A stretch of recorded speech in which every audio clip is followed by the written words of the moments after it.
Thumbs Hot Rods. Today we'll go through the final installment of the Versatube building. As you can see on the last video, I had the framework on the front attached and ready for paneling. I have put the panels up, as you can tell. Also attached a tarp to the front side, and you can see where I attached the tarp. I used some screws and some of those plastic shims that I used for leveling the building out. This is a 10 by tarp, medium duty. Not sure how long it'll last. It's been pretty gusty here today. I also put on the edge protectant on all the edges that could get people running into them.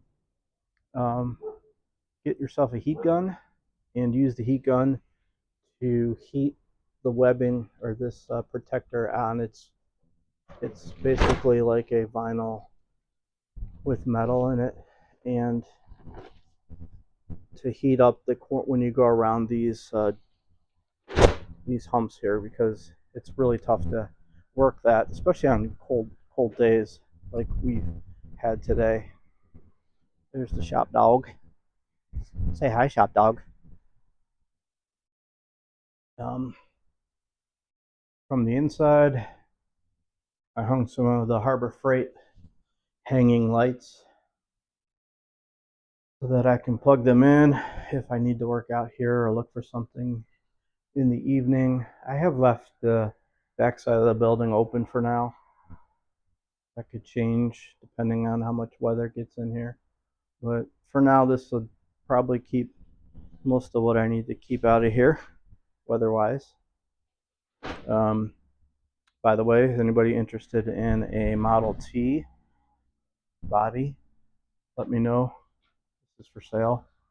I have another project that I picked up that's going to be worked on in place of that. But anyway, Versatube building.